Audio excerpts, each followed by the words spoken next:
మీరు చెప్తున్న అడవులకు ఈ దామగుండ అడవులకు ఏం తేడా ఉంది? మీరేం గమనించి మీ ఔషధ మొక్కలు ఉన్నాయంటున్నారు.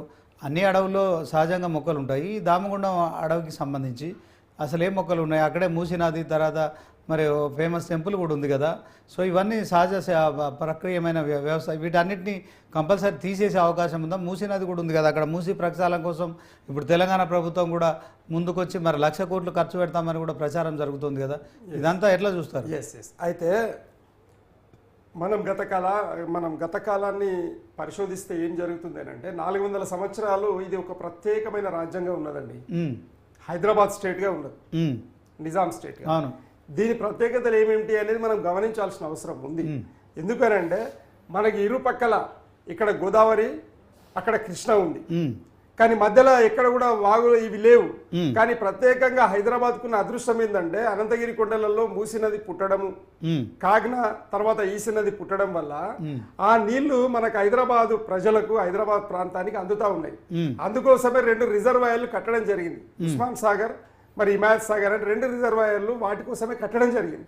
ఆ నీటిని గత కాలంలో ఈ 10 ఏళ్ల కంటే మునుపు మరి గత కాలంలో హైదరాబాద్ ప్రజలు మరి తాగునీటికి, వాడుకునే నీటికి అవసరాలకు మరి వాడుకునే నీటిని మరి సంపూర్ణంగా 2 రిజర్వాయర్లు అందించాయి. అవి ఇప్పుడు కూడా అట్లనే ఉన్నాయి. అయితే మరి ఆ ప్రాంతాన్ని ఏదైతే బఫర్ జోన్ ఏదైతే ఉన్నదో, మూసీ నది, ఈసీ నది, కాగ్నా నది బఫర్ జోన్ ఏదైతే ఉందో, FTL జోన్ ఏదైతే ఉందో, మరి గత కాలం నుండి 111 జీవో, అండర్ 111 జీవో కింద ఉన్నాయండి. అన్నప్పుడు మరి ఇది ప్రకృతిని రక్షిత, అది రిజర్వ్డ్ ఫారెస్ట్ అండి. అది రిజర్వ్డ్ ఫారెస్ట్, దాని పేరే రిజర్వ్డ్ ఫారెస్ట్. వికారాబాద్ జిల్లా అనంతగిరి దామగుండం రిజర్వ్డ్ ఫారెస్ట్ దాని పేరు. రక్షిత అటవీ ప్రాంతం. ఆల్రెడీ మరి రక్షిత అటవీ ప్రాంతం అన్న తర్వాత నీవు భక్షిస్తే ఎట్లా అని అడుగుతాం భారత ప్రభుత్వాన్ని, తర్వాత మన తెలంగాణ ప్రభుత్వాన్ని. ఈ రోజు భారత ప్రభుత్వం ఎన్నిసార్లు అడిగినా కూడా గత కాలంలో ఉన్న కేసీఆర్ గారు మరి పర్మిషన్ ఇవ్వలేదు, సంతకం పెట్టలేదు, అంటే భూ బదలాయింపు చేయలేదు. అంటే వేరే దగ్గర చూస్తాం పై అడవిని ఎందుకు నరకాలి, ఎందుకంటే ఆయన ప్రకృతి ప్రేమికుడు కాబట్టి కనీసం ఆలోచన చేసిండు, అంటే కొద్దిగా ఆపగలిగిండు. మరి అన్నప్పుడు రేవంత్ రెడ్డి గారు రాగానే మరి ఈ ఫైల్ మీద సంతకం పెట్టాల్సిన అవసరం ఏముంది? ఆపొచ్చు కదా కేసీఆర్ గారు. ఇంకోటి ఆడ ఆల్టర్నేటివ్ అనే ఉంది. ఒకవేళ ఆ వ్యవస్థ కుప్పగూలితే గానీ ఏదేమన్నా జరిగితే గానీ ఆల్టర్నేటివ్ వ్యవస్థ ఉండాలి అనేది వాస్తవం.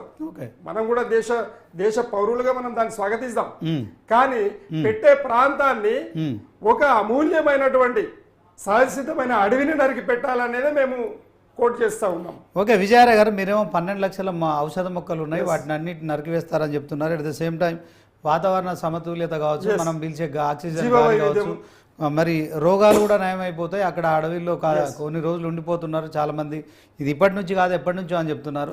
సో ఇలాంటి కార్యక్రమం తీసుకునే ముందే మీరు ఎందుకు ప్రభుత్వాలని అవేర్నెస్ చేయలేకపోయారు? ప్రభుత్వాలని కేంద్ర ప్రభుత్వం కావచ్చు, రాష్ట్ర ప్రభుత్వం కావచ్చు, ఏదైనా మంచి కార్యక్రమం చేపట్టాలనుకుంటే ఆ ప్రాంతం డెవలప్ అయితే, రాడార్ స్టేషన్ వస్తే కనుక ఆ ప్రాంతం కొంత ఎంప్లాయ్మెంట్ డెవలప్ అవుతుంది కావచ్చు.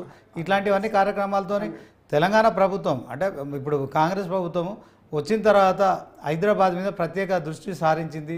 ఇప్పటికే మరి సైబరాబాద్ 3వ సిటీగా ఉంది, హైదరాబాద్ మొదటి సిటీ, సికింద్రాబాద్ 2వ సిటీ, 4వ నగరాన్ని నిర్మిస్తామని సీఎం రేవంత్ రెడ్డి చెప్తున్నారు. So at the same time ఇదంతా కాంక్రీట్ జంగల్ అయిపోయింది. ఇక్కడ ఆక్సిజన్ మీరు అన్నట్టు మనం కరోనా సమయంలో చాలా ఇబ్బందులు పడ్డాం. సో కోట్ల రూపాయలు పెట్టినా కానీ ఆక్సిజన్ దొరకని పరిస్థితి ఉంది. కృత్రిమంగా ఆక్సిజన్ తయారు చేసుకోవాల్సిన పరిస్థితి ఏర్పడింది. ఇలాంటి సందర్భంలో మీరు ప్రకృతి ప్రేమికులుగా పర్యావరణ వేత్తలను కలుపుకొని ఎందుకు ప్రభుత్వాలను కలిసి ఈ యొక్క ప్రాజెక్ట్ను ఆపొచ్చు కదా, ఎందుకు చేయట్లేదు అంటున్నారు? ఎగ్జాక్ట్లీ సార్, రైట్ క్వశ్చన్ అది. అయితే గత కాలంలో 2016లోనే హైకోర్టుకు ఆశ్రయించడం జరిగింది ప్రకృతి ప్రేమికులు పెద్దలందరూ కలిసి 2016లోనే. అయితే ఆ సందర్భంలో జరిగిన పరిణామాలు ఏంటి అని అంటే 2020లో అది టేబుల్ మీదకి వచ్చిందండి, హియరింగ్కి వచ్చింది. ఆ హియరింగ్కి వచ్చిన తర్వాత ఎవరైతే జవాబు ఇవ్వాలనో ప్రభుత్వం సరి అయిన జవాబు ఇస్తేనేమో జడ్జి గారు దీన్ని అంచనా వేసి ఎక్కడ తప్పు జరుగుతుంది అనేది ఉంటది. ఇక్కడ ప్రాబ్లమ్ ఈజ్ ప్రభుత్వం దగ్గర అన్ని ఇన్స్ట్రుమెంట్స్ ఉంటాయి, కానీ పౌరుని దగ్గర ఉంటాయా చూపెట్టడానికి? అవును ఉండయి కదా. అవును ఇప్పుడు పౌరుల సంఘం అంటే చిన్న సంఘం, ఒక 10 మందో 20 మందో 30 మందో ఉంటారండి. ఉమ్, అవునా? మరి వాళ్ళ దగ్గర ఇన్స్ట్రుమెంట్ మొత్తం చూపెట్టాలంటే దానికి వేల కోట్ల రూపాయలు ఖర్చు అవుతాయి. అవునా? మరి ఆ వ్యవస్థను చూపెట్టడంలో నిర్వీర్యంగా అయినందుకు అవును మీరు తప్పుడు రిపోర్ట్లు ఇచ్చినందుకే అడవిని కొట్టేస్తున్నారు అనేది మేము అంటున్నాం. మేము ఇప్పుడు ఏమంటున్నాం అని అంటే, ఓకే మీరు పెడితే పెట్టండి, ఉమ్, మీరు రాడార్ వ్యవస్థ గురించి పెడుతున్నామని చెప్పి మీరు ఆ గ్రామాలు వికారాబాద్ జిల్లా దాదాపు 18 మండలాలు వికారాబాద్ జిల్లా, తర్వాత చెవెళ్ళ కూడా దానికి అటాచ్మెంట్ ఉంది, రాజేంద్ర నగర్ వరకు కూడా ఉమ్మడి రంగారెడ్డి జిల్లాలో భాగం ఇవి. ఓకే ఏది రాజేంద్ర నగరు, తర్వాత చేవెళ్ళ, పరిగి, వికారాబాద్, తాండూరు, కొడగలి, ఇవన్నీ ఇదొక బెల్ట్ అన్నప్పుడు ఈ ప్రాంత వాసులకు మీరు ఏ రోజన్నా ఇక్కడ రాడారు పెడుతున్నామని చెప్పి ప్రభుత్వము చెప్పిందా? ప్రజల అభిప్రాయం తీసుకుని సేకరణ చేయలేదు, అభిప్రాయ సేకరణ చేయలేదు, ప్రజలకు చెప్పలేదు. అక్కడ ఉన్నటువంటి నాయకులకు కూడా తెలియదు, ఉమ్, అక్కడ ఉన్నటువంటి జడ్పీటీసీలు, ఎంపీ అంటే లోకల్ బాడీస్, సర్పంచ్లకు తెలియదు, వార్డు మెంబర్లకు తెలియదు. అంటే విజయారాయ్ గారు గతంలో ప్రభుత్వం అంటే తెలంగాణలో